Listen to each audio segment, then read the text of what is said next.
If you could change one thing to make our city better, what would it be? Hi, I'm Marianne Meed Ward, City and Regional Councillor for Ward 2 here in Burlington. And welcome to Little Ideas That Can Make a Big Difference, a video series aimed at getting us talking together about how we make our city better for everybody. Burlington is a great city, and there's lots of exciting things happening in our neighborhood and here at City Hall. But one of the hallmarks of great cities is that they're always looking for ways to make improvements. And that's the idea behind this series. First up, we're going to talk about how do we improve public influence in decision making.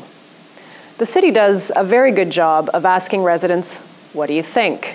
Where there's room for improvement is actually incorporating the feedback that we get into the final decisions. So let's talk about some of those recent decisions.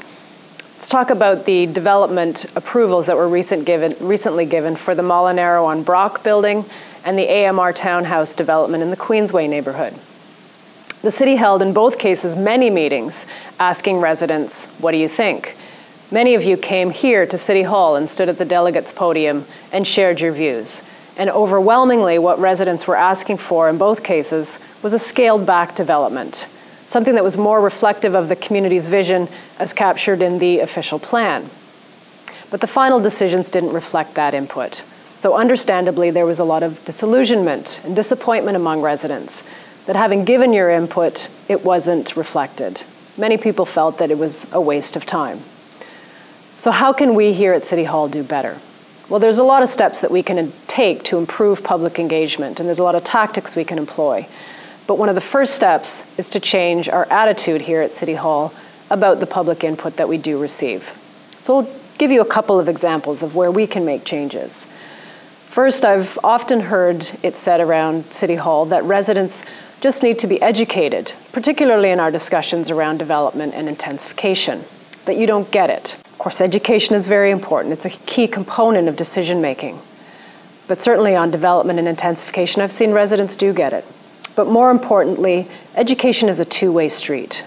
So the better approach is to say, not how can you be educated, but what can we learn from each other? I've also heard residents dismissed as NIMBYs, or not in my backyard, for discussing something that happens right in their neighborhood. In my view, residents are best positioned to discuss the impact of something in their neighborhood. And if it's not good to the people most affected, then how can that decision be good for an entire community? So the better approach here is our attitude must change from dismissing residents as NIMBYs to actually giving their views extra consideration when they're the ones most affected by a decision. I've often heard residents who join together to form groups dismissed as special interests. And this really leaves residents in a no-win situation. If you come on your own as an individual, you can be dismissed as simply speaking for yourself and not representing anybody. But when you form together into groups, you're dismissed as a special interest. The better approach is for us to value the input we receive at City Hall, both from individuals and from groups. Groups are able to pool resources and do extra research, which becomes very valuable to us here at City Hall in our decision making. Finally, we've got to adopt an attitude of transparency. So when we go out and ask residents what you think, we've got to be clear about what's on the table for debate and negotiation and change. So, for example, in our discussions on intensification, we've got to be clear that if height is not up for debate and that's set, we've got to tell people that. And then we've got to discuss what is on the table for negotiation. So to summarize, if we can change attitudes about public input here at City Hall by committing to learning from one another, to valuing input from groups, to valuing input from residents most affected by a decision, and committing to transparency, we can improve public influence in decision making. Why is that important? Because I believe that the best decisions are made by a collaborative process between residents and City Hall.